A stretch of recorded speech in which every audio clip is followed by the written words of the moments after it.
Hello, कैसे हैं आप लोग? ठीक हैं?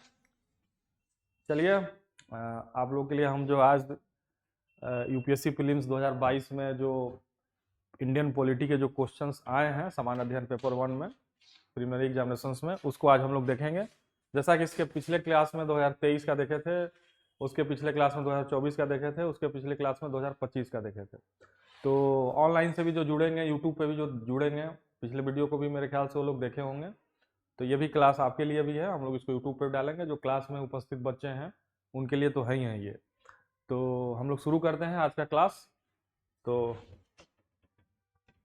अब इसमें हम लोग पहला क्वेश्चन देखने से पहले आपको बता दें कि इसका पीडीएफ भी डिस्क्रिप्शन में उपलब्ध है। आप लोग जो क्लास में जो उपस्थित बच्चे हैं उनके लिए भी है, जो ऑनलाइन यूट्यूब देखेंगे उनके लिए भी यह सूचना है। जनरली मैं अंतिम में बोलता हूँ, अंतिम तक हो सकता है बहुत लोग वीडियो नहीं देखते हैं, इसलिए मैं शुरू में ही बोल दे रहा हूँ कि इससे रिलेटेड जो भी क्वेश्चंस मैं आपको कराऊंगा यहाँ पे, इसका पीडीएफ डिस्क्रिप्शन सेक्शन में यूट्यूब में नीचे डाला रहता है, आप वहां से डाउनलोड कर सकते हैं। जो आपके एग्जामिनेशंस के दृष्टिकोण से, खासकर प्रीलिमिनरी एग्जामिनेशन के दृष्टिकोण से बहुत ही लाभप्रद होगा, बहुत ही यूजफुल होगा, तो आप वहां से डाउनलोड कर लीजिए, वो मुफ्त है बिल्कुल। और साथ ही साथ यह भी कहना चाहूँगा कि ये जो हम क्वेश्चन आपके लिए लेकर आते हैं, इसमें हमारा और हमारी टीम का बहुत मेहनत लगता है। तो वीडियो को लाइक और कमेंट करना ना भूलें। इसमें हम लोग का एक रिग्रेसिव वर्क लगा होता है, आपके लिए कंटेंट लेकर आते हैं, चाहे पीटी से संबंधित कंटेंट हो, चाहे मेन से संबंधित कंटेंट हो, चाहे प्रीवियस ईयर क्वेश्चन हो, जो भी हम लोग लेके आते हैं उसमें हमारी बहुत बड़ी इफर्ट लगी होती है। तो इफर्ट को कुछ ना हो तो आपके लाइक्स और कमेंट से और सब्सक्रिप्शन से हमारा जो है हमको समर्थन बहुत मिलता है। तो कृपा करके हम लोगों पर ये बनाए रखिए अपने अपने दृष्टिकोण को। तो शुरू करते हैं हम लोग यह क्वेश्चन। देखिए, पहला क्वेश्चन आप देख पा रहे हैं, जो फर्स्ट क्वेश्चन है जो 2022 में आया था पॉलिटी में, उसमें हम लोग डिस्कस कर रहे हैं। यदि किसी विशेष क्षेत्र को, ठीक है, देख पा रहे हैं आप लोग, यदि किसी विशेष क्षेत्र को भारत के संविधान की 5वीं अनुसूची के अंतर्गत लाया जाता है तो निम्नलिखित में से कौन सा कथन इसके परिणामों को सबसे अच्छी तरह से दर्शाता है? अब देखिए, अनुसूची वाले क्वेश्चंस बहुत आ रहे हैं, तो आप लोग जो क्लास में जो बैठे हुए बच्चे हैं वो भी ध्यान दें, और जो ऑनलाइन से देखेंगे हमारे यूट्यूब वो भी ध्यान दें कि पिछले 2-3 साल के हम लोग क्वेश्चन अभी तक कर चुके हैं, उसमें हम लोगों ने देखा है कि अनुसूची से या शेड्यूल्ड से क्वेश्चंस रह ही रहे हैं। तो कृपा करके कोई भी शेड्यूल्ड न छोड़े, उसको अच्छे से देख लें। हम भी कोशिश करेंगे कि आपको बताएं, ठीक है। इस पर विशेष दृष्टिकोण बना के रखें। अब इसका हम लोग ऑप्शन देखते हैं। ऑप्शन ए कह रहा है, हालांकि आंसर भी दे रहा है ए, लेकिन हम लोग ऑप्शन देखते हैं। इससे जनजातीय लोगों की भूमि गैर जनजातीय लोगों को हस्तांतरित होने से रोका जा सकेगा। यही सबसे बड़ी परिवर्तन आती है अगर किसी विशेष क्षेत्र को संविधान के अनुसूची 5 के अंतर्गत लाया जाता है तो सबसे बड़ा परिवर्तन यही होता है, बस इसी को जानिए। और बाकी जो है इसमें नहीं आता। इससे उस क्षेत्र में एक अस्थायी शासी निकाय का निर्माण होता है नहीं, इससे वह क्षेत्र केंद्र शासित प्रदेश में परिवर्तित हो जाएगा नहीं, ऐसे क्षेत्रों वाले राज्य को विशेष श्रेणी का राज्य घोषित किया जाएगा नहीं। तो ये जो है स्पष्ट रूप से दिख रहा है कि इसका ये उत्तर नहीं होगा। अगर थोड़ा सा भी अगर आप अपना कॉमन सेंस अप्लाई करेंगे तो बहुत सारा चीज ऐसा होता है क्वेश्चंस का उत्तर देते समय कि एलिमिनेट करो। एक तो डायरेक्ट आपको आ रहा है क्वेश्चंस का आंसर, एक होता है कि एलिमिनेट किया जा सकता है उसमें कि कौन सा आंसर इसका नहीं है। जब सारे आप छांट लेंगे तो कोई एक बचेगा ही बचेगा, वो ऑटोमेटिक उसका आंसर हो जाएगा। तो एलिमिनेशन प्रोसेस को भी अपनाया जाता है खासकर पीटी में, कि पहले एलिमिनेट कीजिए कि कौन सा इसका आंसर नहीं हो सकता है।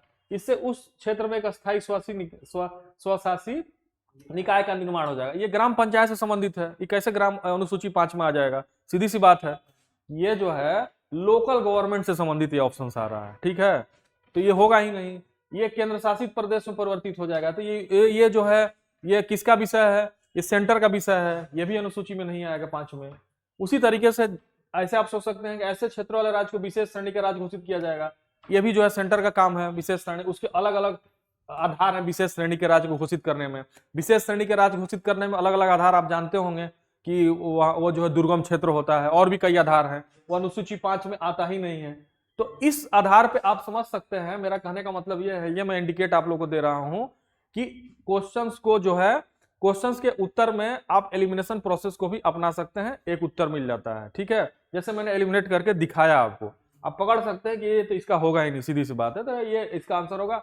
कई बार ये होता है कि हम खुद ही उसको पकड़ लेते हैं, जैसे अभी हम लोगों ने पकड़ लिया कि ये जो है गैर जनजातीय लोगों को, मतलब जो अनुसूचित जनजाति नहीं है, ठीक है, उनको जो है भूमि को हस्तांतरण करने से रोकेगा।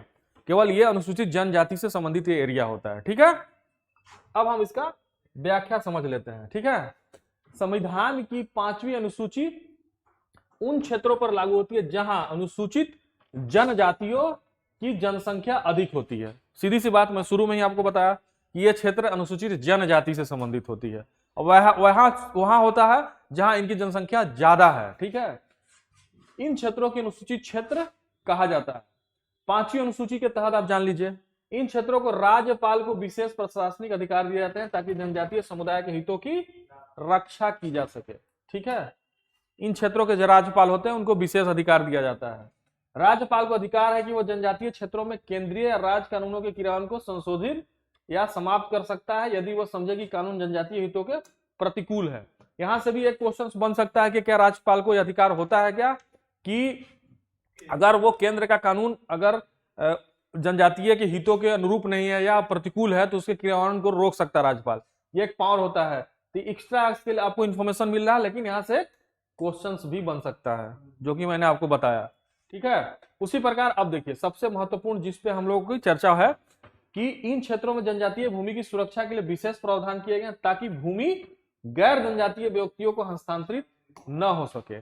भाई जब हस्तांतरित ही नहीं होगा भूमि तो वहां पे गैर अनुसूचित जनजाति आएगा ही नहीं, तो उनकी रक्षा करने के लिए तो 5वीं अनुसूची बनाया गया है कि हम जो है अनुसूचित जनजाति की रक्षा करेंगे, खासकर विशेष एरिया में, वैसे एरिया में जहां इनकी जनसंख्या ज्यादा है, ठीक है।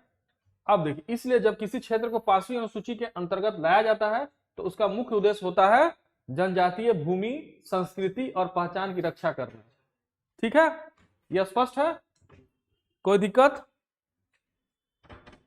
देख लीजिए ध्यान से आप लोग एक बार, ऑनलाइन आप लोग भी ध्यान से देख लीजिएगा। अब देखिए दूसरे प्रश्न पे आते हैं हम लोग। निम्नलिखित कथनों पर विचार कीजिए। इसमें पहला है, भारत स्वच्छता गठबंधन अस्थायी स्वच्छता को बढ़ावा देने के लिए एक मंच है और इसे भारत सरकार और विश्व स्वास्थ्य संगठन द्वारा वित्त पोषित किया जाता है। पहला कथन है ये, ठीक है। समझ पा रहे हैं क्या कथन है? उसी प्रकार दूसरा है, राष्ट्रीय शहरी कार्य संस्थान भारत सरकार के आवास और शहरी मामलों के मंत्रालय का एक शीर्ष निकाय है और शहरी भारत की चुनौतियों का समाधान करने के लिए नवीन समाधान प्रस्तुत करता है, ठीक है। ऊपर दिए गए कथनों में से कौन सा सही है? इसमें से कोई कथन सही नहीं है, ठीक है। न तो एक न तो दो, ठीक है। तब इसका हम लोग व्याख्या देखते हैं कि कैसे नहीं सही है। देखिए व्याख्या, भारत स्वच्छता गठबंधन के बारे में सबसे पहले जानते हैं, क्योंकि भारत स्वच्छता गठबंधन के बारे में उसमें क्या कहा गया कि वो स्टेटमेंट गलत हो गया और क्या सही है उसके बारे में। देखिए भारत स्वच्छता गठबंधन का गठन फिक्की के तत्वाधान में किया गया था, ठीक है। और यहाँ क्या कह रहा है, देखिए इससे भारत सरकार और विश्व स्वास्थ्य संगठन द्वारा पोषित किया जाता है। लेकिन ये फिक्की एक जानते होंगे ऑर्गेनाइजेशन है, व्यापारिक संगठन के तत्वाधान में किया गया था। इस गठबंधन का उद्देश्य साझेदारी के माध्यम से अस्थायी स्वच्छता के लिए एक पारिस्थितिकी तंत्र को सक्षम और समर्थित बनाना है। अतः कथन एक सही नहीं है। समझ गए आप लोग? उसी प्रकार हम लोग दूसरे कथन को देखते हैं, राष्ट्रीय शहरी कार्य संस्थान 1976 में, ठीक है, राष्ट्रीय शहरी कार्य संस्थान को भारत सरकार की शहरी विकास योजनाओं में सहयोग और मार्गदर्शन देने के लिए एक निकाय के रूप में नियुक्त किया गया था। तब से इसने आवास और शहरी मामलों के मंत्रालय के साथ अन्य सरकारी और नागरिक क्षेत्रों के साथ मिलकर अनुसंधान के प्रमुख क्षेत्रों की पहचान की और शहरी नीति नियोजन में कमियों को दूर किया है। राष्ट्रीय शहरी कार्य संस्थान आवास और शहरी मामलों के मंत्रालय से संबंध है, लेकिन आवास और शहरी मामलों के मंत्रालय का शीर्ष निकाय नहीं है, ठीक है, केवल संबंध है। और यहाँ क्या कह रहा है, शीर्ष निकाय है, ठीक है, एक शीर्ष निकाय है। एक एक वर्ड आपको ध्यान से पढ़ना है। तो इस आधार पर क्या हो गया, ये दोनों कथन गलत हो गया, इसलिए आंसर डी हो जाएगा, ना तो एक। समझ गए कि दोनों संगठन क्या है उसके बारे में भी मैंने बताया, और दोनों क्यों गलत है ये भी मैंने बता दिया, ठीक है।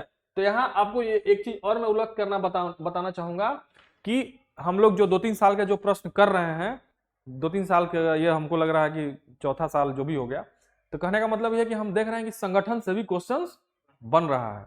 तो संगठन पे भी आपको ध्यान देना है कि जो संगठन, खासकर यहाँ आपको ऐसे ध्यान देना है कि मान लीजिए कोई संगठन न्यूज में है, ठीक है, कोई ऐसा संगठन जो पॉलिटिकल ऑर्गेनाइजेशन है या सरकार की संस्था है या सरकार की प्रशासन में या जो है प्रशासन में ये उसकी जो है कोई उपयोगिता है प्रशासन चलाने में, किसी प्रकार के भी प्रशासन चलाने में अपना सहयोग दे रहा है सरकार को, अगर वो न्यूज में है तो उस संस्थान के बारे में जरूर जानकारी लीजिए कि संस्थान करता क्या है, काम क्या करता है, इसकी भूमिका क्या है, इसका गठन कैसे किया गया, मतलब इसके इतिहास के बारे में, इसके वर्तमान के बारे में और इसकी भूमिका के बारे में आपको जानकारी जुटा लेनी चाहिए।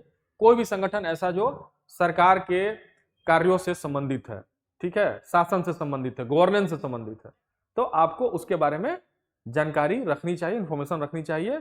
और इसीलिए मैं कहता हूं कि बराबर न्यूज़पेपर जरूर पढ़ना चाहिए। और एक मैगजीन तो आप लोग पकड़ ही लीजिए, कोई भी करंट अफेयर्स की, चाहे क्रॉनिकल हो चाहे दृष्टि हो, जो आप लोगों को अच्छा लगता हो, दृष्टि करंट अफेयर्स टुडे या क्रॉनिकल, दोनों मैगजीन अच्छी है। दोनों मैगजीन में से कोई एक मैगजीन आप पढ़िए रेगुलर, उससे आप करंट अफेयर्स के टच में रहेंगे। और मंथली वो मैगजीन क्या करती है कि पूरे मंथ का कंपाइलेशन होता है उनका, मंथ में जितनी घटनाएं हुई, चाहे पॉलिटिकल घटनाएं हुई, चाहे आर्थिक घटनाएं हुई, या आर्थिक से संबंधित कोई न्यूज है, ऐसा कोई फैसला है गवर्नमेंट का, तो कंपाइलेशन एक जगह आपको मिल जाता है। तो कम से कम आप उस चीज से गुजरे हुए रहेंगे, पढ़े हुए रहेंगे, और अच्छा कवरेज भी रहता है उसको। जैसे मान लीजिए कि शहरीकरण की बात चल रही है, शहरीकरण की बात चल रही है, शहरीकरण की चुनौतियों से संबंधित बातचीत चल रही है, तो शहरीकरण की जब बात चलेगी तो ये राष्ट्रीय शहरी कार्य संस्थान के बारे में जरूर कोई ना कोई अखबार लिखेगा, ये कहीं ना कहीं आएगा, तो हो सकता है वहां से यूपीएससी उठा के पूछ दे इन संस्थान के बारे में। तो नियम ही है कि जो चर्चा में है वो पर्चा में है, सीधी सी बात है। इसलिए हम लोग अखबार, अगर आपको पढ़ने का समय नहीं मिलता है तो मंथली मैगजीन, कोई स्तरीय मैगजीन उठा लीजिए, डेली शाम को आधा घंटा निकालिए उसको, एक महीना में धीरे धीरे उसको खत्म करेंगे, आधा घंटा या 1 घंटा पढ़ेंगे उसको सामने, तो उससे क्या हुआ कि आपकी करंट की भी जानकारी अप टू डेट रहेंगे थोड़ा, कहने का मतलब ये है, ठीक है। बाकी जो मैं आपको टॉपिक कराता हूं तो टॉपिक कुछ स्पेसिफिक होते हैं, बड़े बड़े टॉपिक होते हैं, तो आपके मेंस में वो वैल्यूएबल होता है, कहीं कहीं पीटी में भी होता है, ठीक है। अब मेरे एक क्लास करने से सारा करंट और टॉपिक कवर हो नहीं जाएगा, अब मैं भी पूरे महीने भी लूंगा तो सारा, इसलिए एक मंथली मैगजीन भी जरूरी है, ठीक है। अब आते हैं हम लोग जो है तीसरे क्वेश्चन पे। तीसरा क्वेश्चन है, भारत में चाय बोर्ड के संदर्भ में निम्नलिखित कथनों पर विचार कीजिए। देखिए फिर संगठन आ गया, ठीक है, चाय बोर्ड, इसको टी बोर्ड भी कहते हैं, ठीक है, TBOARD, टी बोर्ड भी इसको कहते हैं इंग्लिश में। चाय बोर्ड एक वैधानिक निकाय है। देखिए वैधानिक और संवैधानिक, और ये आपको फंसाता रहेगा, ये यूपीएससी जो है ऐसे ही फंसाता है। ये कृषि विकास क्या बार बार कर रहे हैं, ये कृषि विकास मंत्रालय से संबद्ध एक नियामक निकाय है। चाय बोर्ड का मुख्यालय बेंगलुरु में स्थित है। बोर्ड के दुबई और मॉस्को में विदेशी कार्यालय हैं, ठीक है। तो ऊपर दिए गए कथनों में से कौन सा कथन सत्य है, ठीक है।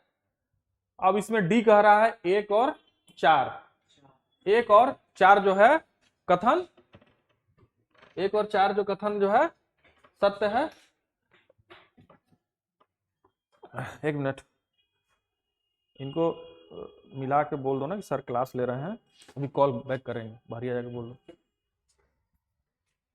ठीक।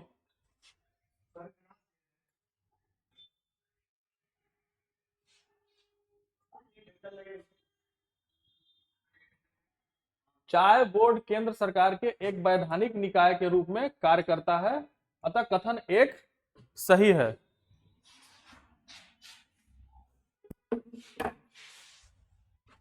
कार्यकर्ता अथन कथन 1 सही है। कह रहा है क्या, चाय बोर्ड जो है केंद्र सरकार के एक वैधानिक निकाय के रूप में कार्य करता है, सीधी सी बात है।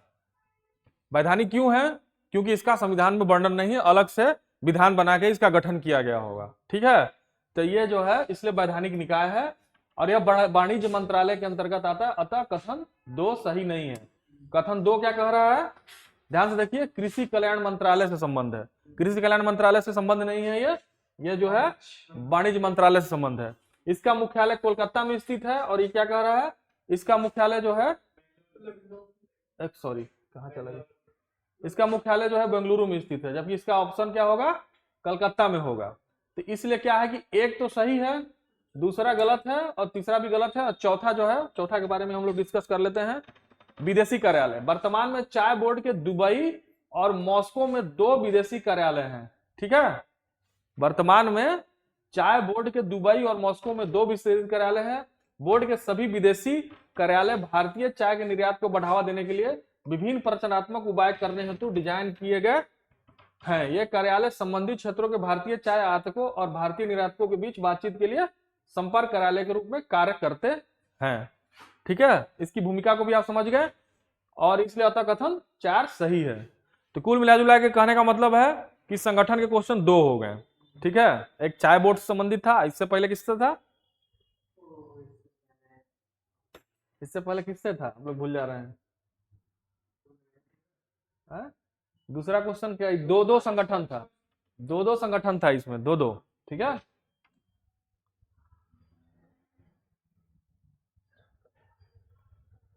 अब हम लोग चौथा प्रश्न पे आते हैं। निम्नलिखित कथनों पर विचार कीजिए। फिर विचार वाला आ गया, यूपीएससी विचार कराता रहता है। तब यह है NHN सन्याल समिति की रिपोर्ट के अनुसार न्यायालय अवमानना अधिनियम 1971 पारित किया गया था। पहला स्टेटमेंट है, ये थोड़ा ध्यान से सुनिएगा। दूसरा है भारत का संविधान सर्वोच्च न्यायालय और उच्च न्यायालय को स्वयं की अवमानना के लिए दंडित करने का अधिकार देता है। 2 स्टेटमेंट। तीसरा है भारत का संविधान सिविल अवमानना और आपराधिक अवमानना को परिभाषित करता है। ठीक है। चौथा है भारत में संसद की न्यायपालिका की अवमानना पर कानून बनाने की शक्तियां प्राप्त है। अब इसमें पहला स्टेटमेंट कह रहा है कि इस समिति के रिपोर्ट के अनुसार जो है अवमानना अधिनियम 1971 बनाया गया था। तब इसमें आंसर में क्या कह रहा है? 1, 2 और 4, मतलब कि 1 सही है, 2 सही है, तीसरा गलत है और चौथा सही है। ठीक है, अब कैसे 1, 2, 4 सही है और तीसरा कैसे गलत है, आपको एक्सप्लेनेशन में समझ में आ जाएगा। कथन 1 सही है। HN सन्याल समिति की रिपोर्ट के अनुसरण में न्यायालय अवमानना अधिनियम 1971 पारित किया गया था। अब समझ लीजिए यहाँ पे कि यहाँ पे तो डायरेक्ट है। अब ऐसे भी आपसे क्वेश्चंस बना सकता है यूपीएससी कि किस समिति के रिपोर्ट के अनुसरण में न्यायालय अवमानना अधिनियम 1971 पारित किया गया था। तो वहां पे 4 समितियों का नाम दे देगा। अब पता चला कि आपको HN सन्याल समिति अगर याद है तो आप सही मारेंगे, नहीं याद है तो आप गड़बड़ मार देंगे। तो इस तरह के भी क्वेश्चंस बन सकते हैं यहां से, इस जो एक्सप्लेनेशन से आपको मैं बता रहा हूं। इसलिए जो है ये ताकि न्यायालय की अवमानना से संबंधित कानूनों की समीक्षा की जा सके। ठीक है, अब ये भी है कि SN अब क्या है कि यहाँ पे दूसरा क्वेश्चन ये बनेगा कि HN सन्याल समिति का गठन किस लिए किया गया था, किन उद्देश्यों से किया, किन उद्देश्यों के लिए किया गया था। तो उनका उद्देश्य था कि न्यायालय की अवमानना से संबंधित जितने भी कानून है उससे संबंधित समीक्षा की जा सके। ठीक है, इसलिए उस समिति का गठन 1971 में किया गया था। ठीक है, कथन 2 सही है। भारत का संविधान सर्वोच्च न्यायालय को उच्च न्यायालय को स्वयं की अवमानना के लिए दंडित करने का अधिकार देता है। संविधान के अनुच्छेद 129 में सर्वोच्च न्यायालय को और 215 में उच्च न्यायालय को यह शक्ति देता है। आप लोग सुने होंगे पिक्चरों में भी कंटेम्प्ट ऑफ कोर्ट का मैं चार्ज लगा दूंगा तुम्हारे पे। ठीक है, तो यही होता है कंटेम्प्ट ऑफ कोर्ट। दोनों कोर्ट को जो है यह अधिकार दिया गया है। सुप्रीम कोर्ट को दिया गया है अनुच्छेद 129 में और 215 में जो है हाई कोर्ट को दिया गया है। और यहां से भी 2 क्वेश्चन बन सकता है, किस अनुच्छेद के तहत जो है कंटेम्प्ट ऑफ कोर्ट का राइट सुप्रीम कोर्ट को दिया गया है, या किस अनुच्छेद के तहत जो है हाई कोर्ट को यह अधिकार दिया गया है। 2 क्वेश्चन फैक्चुअल यहां से भी बन सकता है। ठीक है, तो ये कहने का मतलब है। अब जो है तीसरा कथन सही नहीं है। क्यों नहीं सही है, अब ये देख लीजिए। संविधान इन दोनों प्रकार की अवमानना सिविल और क्रिमिनल को परिभाषित नहीं करता। इनकी परिभाषाएं कंटेम्प्ट ऑफ कोर्ट एक्ट 1971 में दी गई है। ठीक है, अब देखिए इतना महीन अंतर को आपको पकड़ना है, इतना महीन अंतर को पकड़ना है। और ऐसे भी कॉमन सेंस में आप लगा लेंगे कि अगर अवमानना से संबंधित कानून है कंटेम्प्ट ऑफ कोर्ट एक्ट 1971 है, तो जाहिर सी बात है कि क्रिमिनल और सिविल जो कंटेम्प्ट है उसमें परिभाषा दिया गया होगा। संविधान में कैसे दिया जाएगा? तो यहां तो सीधे बोल रहा है कि संविधान में परिभाषित किया गया है। तो आप इसको महीन अंतर को पकड़ना सीखिए। जनरल क्या होता है कि आदमी सुपरफिशियल अगर पढ़ता है ना, तो वहीं पर उसको भी सही मान के चलता है कि यार दिया गया होगा, लेकिन ये एक्ट के अंदर दिया गया है। तो ये आपको शब्दों को भी पकड़ना है। इसलिए क्वेश्चंस जो आए यूपीएससी में अगर आप देने जाते हैं एग्जाम, तो एक एक शब्द आप पढ़ेंगे, एक एक शब्द।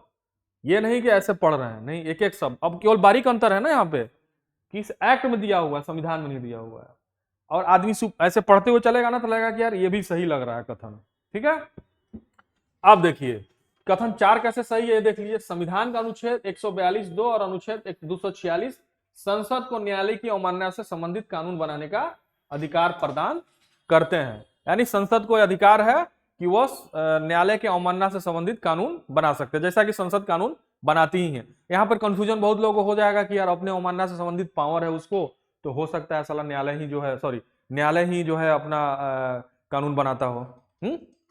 तो ये कहने का मतलब है, लेकिन ऐसा नहीं। ये इसलिए होता है कि जिसकी कॉन्सेप्ट में क्लियरिटी नहीं होती है ना, वो कंफ्यूज होकर गलत कर देता है। लेकिन यही तो यहाँ पे क्लियरिटी की बात है कि आपको कॉन्सेप्ट में क्लियरिटी कितनी है। भाई सीधी सी बात है कि कानून बनाने का काम जो है संसद करती है, कानून की व्याख्या करती है सुप्रीम कोर्ट। तो जब इनसे संबंधित जो एक्ट है तो संसद को बनाने का वो पावर होगा। ये आप अपना कॉमन सेंस भी अप्लाई कर सकते हो, तो उस आधार पर भी सही हो जाएगा, लेकिन फैक्चुअल यही है। और इसी के अंतर्गत संसद ने कंटेम्प्ट ऑफ कोर्ट एक्ट 1971 बनाया था, उसी पावर के तहत। ठीक है, समझ में आ रहा है, कोई दिक्कत? अब आते हैं हम लोग 5वें क्वेश्चन में। भारत के संदर्भ में निम्नलिखित कथनों पर विचार कीजिए। अब भारत के संदर्भ में आ रहा है, सरकारी विधि अधिकारियों और कानूनी फर्मों को अधिवक्ताओं के रूप में मान्यता प्राप्त है। ठीक है, सरकारी विधि अधिकारियों और कानूनी फर्मों को अधिवक्ताओं के रूप में, अधिवक्ता मतलब वकील के रूप में मान्यता प्राप्त है, लेकिन कॉर्पोरेट वकीलों और पेटेंट वकीलों को अधिवक्ताओं के रूप में मान्यता से बाहर रखा गया है। बहुत ध्यान से इसको पढ़िएगा, बहुत ध्यान से इस कंटेंट को। ये जो पहला जो कथन है उसको ध्यान से आपने समझ लिया कि किसको मान्यता प्राप्त है, किसको नहीं मान्यता प्राप्त है इस कथन के अनुसार। उसके बाद दूसरा कथन क्या कह रहा है, बार काउंसिल के पास कानूनी शिक्षा और विधि महाविद्यालयों की मान्यता से संबंधित नियम निर्धारित करने का अधिकार है।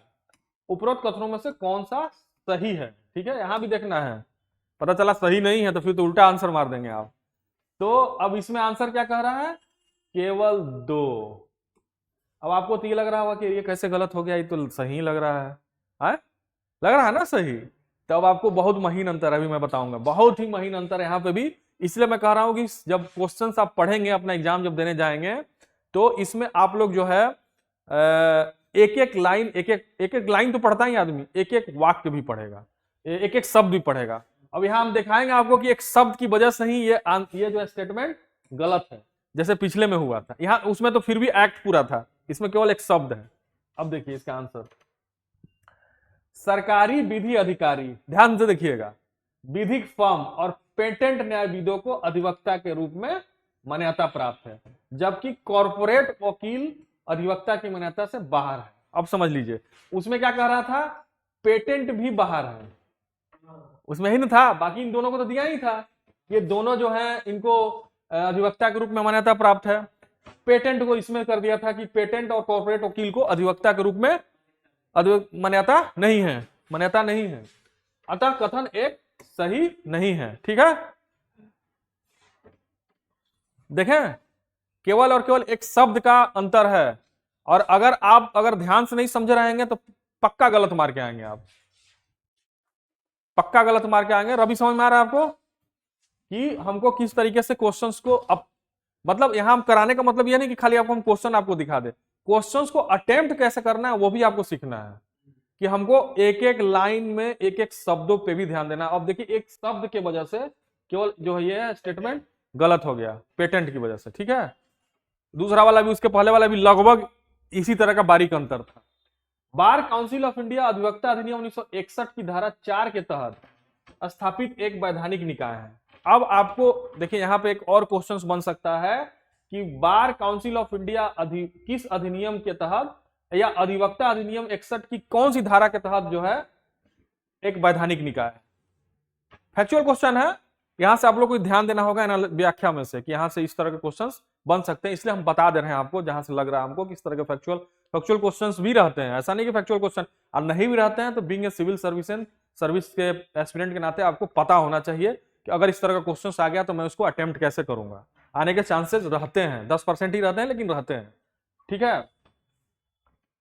एक निकाय है, भारत में कानूनी अभ्यास और कानूनी शिक्षा को नियंत्रित करता है। ठीक है, यह कानूनी शिक्षा के लिए भी मानक निर्धारित करता है और उन विश्वविद्यालयों को मान्यता प्रदान करता है जिनकी कानून की डिग्री छात्रों की स्नातक स्तर पर अधिवक्ता के रूप में नामांकन के लिए योग्यता के रूप में काम करेगी। अतः कथन 2 सही है। ठीक है, तो इस आधार पर आप समझ गए होंगे कि बार काउंसिल ऑफ इंडिया का क्या काम है। बार काउंसिल ऑफ इंडिया किस अधिनियम के किस धारा के तहत वैधानिक निकाय है, ये भी आप समझ गए, एक्स्ट्रा इंफॉर्मेशन। अब हम लोग चलते हैं अगले क्वेश्चन में। निम्नलिखित कथनों पर विचार कीजिए। फिर विचार आ गया, संविधान में संशोधन करने वाले विधेयक के लिए भारत के राष्ट्रपति की पूर्व अनुशंसा आवश्यक है? ठीक है, कथन समझ रहे हैं। दूसरा, जब कोई संविधान संशोधन विधेयक भारत के राष्ट्रपति के समक्ष प्रस्तुत किया जाता है तो वह भारत के राष्ट्रपति के लिए उस पर सहमति देना अनिवार्य है। ठीक है, संविधान संशोधन विधेयक को लोकसभा राज्यसभा दोनों द्वारा विशेष बहुमत से पारित किया जाना चाहिए और संयुक्त बैठक का कोई प्रावधान नहीं है। तो इसमें से कौन सा आंसर जो है सही है, कौन सा कथन सही है? 2 और 3 सही है, ऑप्शन बी। ठीक है, अब कैसे 2 और 3 सही है और पहला कैसे गलत है वो जान लीजिए। पहला गलत कैसे है, देखिए, संविधान संशोधन विधेयक को किसी मंत्री या निजी सदस्य द्वारा पुनः स्थापित किया जा सकता है और इसके लिए राष्ट्रपति की पूर्व स्वीकृति आवश्यक नहीं है। ठीक है, अतः कथन 1 सही है, सीधा सीधा है, इसमें ज्यादा दिमाग इफ बट करने की जरूरत नहीं है। दूसरा है, राष्ट्रपति विधेयक पर अपनी सहमति देने के लिए बाध्य है। ठीक है, ये विधेयक को न तो अपने पास रख सकते हैं और नहीं पुनर्विचार के लिए संसद को भेज सकते हैं, अतः कथन 2 सही है। ऐसा और किस में होता है? ऐसा धन विधेयक के मामले में भी होता है। ठीक है, साधारण विधेयक को वो रोक सकते हैं, अपने वीटो शक्ति का वो प्रयोग कर सकते हैं। तो यहाँ आपको पता होना चाहिए राष्ट्रपति के अधिकार के बारे में। तो राष्ट्रपति के अधिकार को भी अच्छे से आप लोग पढ़िएगा, राष्ट्रपति के अधिकार से संबंधित क्वेश्चंस आ रहे हैं बराबर। ठीक है, संविधान संशोधन विधेयक को प्रत्येक सदन में अलग अलग पारित कराना अनिवार्य है। ठीक है, दोनों सदनों के बीच असहमति की स्थिति में दोनों सदस्यों बैठक में विधेयक पारित कराने का कोई प्रावधान नहीं है, अतः 3 भी सही है। ठीक है, दोनों में अलग अलग है लेकिन असहमति होने पर संयुक्त का प्रावधान नहीं, लेकिन साधारण विधेयक में होता है। हाँ, ज्वाइंट सेशन का होता है साधारण विधेयक में, लेकिन संविधान संशोधन विधेयक में नहीं होता है। अगर राज्यसभा उसमें कहेगी तो फिर असहमति नहीं बन पा रही है तो नहीं बन पाएगी, फिर ज्वाइंट सेशन का इसमें कोई प्रावधान नहीं है संविधान संशोधन में। ठीक है, क्लियर है? आगे बढ़े। अब देखिए, अब हमारा अगला जो प्रश्न है 7वां है। इससे पहले हम थोड़ा सा जलपान कर लें, पानी पी लें।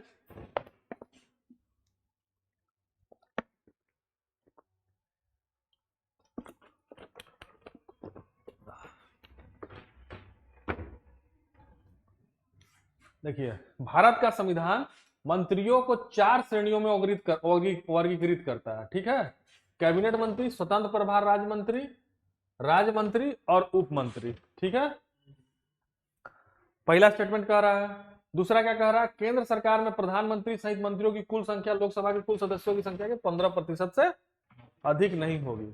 अब इन स्टेटमेंट्स में से कौन सा सही है?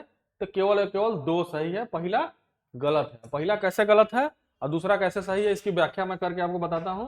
व्याख्या है, मंत्री परिषद में मंत्रियों की 3 श्रेणियां होती है। यहां क्या कह रहा था? 4, तो 4 गलत हो जाएगा, 3 सही होगा। तो 3 में कौन कौन है? पहला है कैबिनेट मंत्री, ठीक है, दूसरा है राज्य मंत्री और तीसरा है उप मंत्री। ठीक है, यही जो होता है। और कैबिनेट मंत्री जो होता है वो कैबिनेट की बैठक में जो शामिल हो सकता है उसको कैबिनेट मंत्री का दर्जा दिया जाता है। वैसे मंत्री जो मंत्री हैं लेकिन कैबिनेट के मंत्री में, कैबिनेट के उसमें शामिल नहीं होते हैं मीटिंग में, तो वो राज्य मंत्री हैं और एक उप मंत्री भी का गठन होता है। ये तीनों का तीनों जो है श्रेणियां होती है। इनके बीच का अंतर है कि उनका पदानुक्रम, वेतन और राजनीतिक महत्व अलग अलग होता है। अतः कथन 1 सही नहीं है, क्योंकि वो चार श्रेणियां बता रहा था कथन में। वहां पे भी एक शब्द का अंतर। प्रधानमंत्री सहित मंत्री परिषद कुल संख्या लोकसभा की कुल सदस्य संख्या के 15% से अधिक नहीं होना चाहिए। और ये कब से है यह भी आप जान लीजिए, 91वें संविधान संशोधन के द्वारा जो 2003 में शामिल किया गया ये नियम, यह प्रावधान पहले नहीं था। ये आपको एक क्वेश्चन यहां से और बन सकता है कि किस संविधान संशोधन विधेयक के द्वारा जो है ये जो है प्रावधान किया गया कि लोकसभा की कुल सदस्य संख्या से 15% से अधिक मंत्री परिषद में प्रधानमंत्री सहित व्यक्ति नहीं होना चाहिए। ये कौन सा संविधान संशोधन था? 91। और ये कब किया गया था? 2003। तो ये पूछ सकता है। अब हम लोग 8वें प्रश्न पे आते हैं। निम्नलिखित में से कौन सी शक्तियां लोकसभा की अनन्य शक्तियां हैं? अब देखिए, आप लोगों को मैं यहाँ बताना चाहूंगा कि 4-5 क्वेश्चंस लगातार आ रहे हैं किस किस पोर्शन से। एक तो राष्ट्रपति के अधिकार से, दूसरा लोकसभा से, प्रोसेस से, ये शक्तियां उसके प्रोसेस ही हैं, और तीसरा बोर्ड और संगठन कोई भी हो। तो ये 3 अगर आप करेंगे तो 3-4 प्रश्न ये अगर करेंगे आप तो 4 प्रश्न तो कहीं नहीं गया है, 4 प्रश्न आएगा ही इससे। चाहे किस तरीके से वो पूछो अलग बात है, लेकिन आएगा ही आएगा। एक संगठन का रहेगा, एक राष्ट्रपति से रहेगा, एक लोकसभा के राज्यसभा के प्रोसेस से रहेगा। तो इसलिए इस तरह के क्वेश्चंस को आप ध्यान से समझिए, और इससे रिलेटेड अगर आप घर पे भी होते हैं, रूम पे भी होते हैं, तो इसको पढ़िए भी। हम तो यहाँ जो क्वेश्चन के हिसाब से एनालिसिस कर रहे हैं, जो क्वेश्चन से इतर जो थोड़ा बहुत होता है, अब आधे 40 घंटे क्लास में हम पूरा आपको लोकसभा का प्रोसेस तो यहाँ समझा नहीं सकते हैं। तो कहने का यहाँ तो क्वेश्चन के हिसाब से हम पढ़ रहे हैं ना, तो कहने का मतलब है कि आप हमारी संसद जो आती है उनकी किताब सुभाष कश्यप की हमारी संसद भी एक बार आप लोग पढ़ लीजिएगा। हमारी संसद में बहुत अच्छे से पार्लियामेंट्री प्रोसेस को समझाया है, लाइन वाइज लाइन पढ़ना पड़ेगा, उसमें हेडिंग नहीं दिया हुआ है, पैराग्राफ सिस्टम में लिखा हुआ किताब। लेकिन अगर आप पढ़ लीजिएगा तो आपको जहां भी टेक्निकल चीज मिले उसको अंडरलाइन करते जाइए और समझ लीजिए। दोबारा जब पढ़ेंगे तो बहुत अच्छे से वो समझ में आ जाएगा। ठीक है, अब देखिए इसमें क्या है, लोकसभा की अनन्य शक्तियां। पहला क्या कह रहा है, आपातकाल की घोषणा की पुष्टि करना। ठीक है, दूसरा कह रहा मंत्री परिषद के विरुद्ध अविश्वास प्रस्ताव पारित करना, भारत के राष्ट्रपति पर महाभियोग चलाना, नीचे दिए गए कूट का प्रयोग कर सही उत्तर चुनिए। इसमें कह रहा है बी केवल 2, मंत्री परिषद के विरुद्ध अविश्वास प्रस्ताव पारित करना लोकसभा की अनन्य शक्तियां है। बाकी क्यों नहीं है ये हम समझ लेते हैं। अब बाकी ये वाला है तो कैसे है। ठीक है, अब देखिए आपातकाल की पुष्टि करना क्या है कि कैसे उसका पावर में नहीं है अनन्य शक्ति। आपातकाल की घोषणा अनुच्छेद 352, 356, 360 के अंतर्गत की जाती है। इसकी पुष्टि दोनों सदनों लोकसभा और राज्यसभा द्वारा की जाती है। तो केवल लोकसभा की यह शक्ति नहीं, इसलिए केवल लोकसभा की अनन्य शक्ति ये नहीं है, दोनों की शक्ति है। ठीक है, एक मिनट,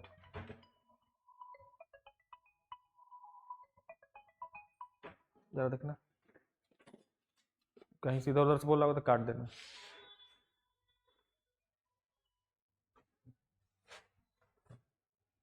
दूसरा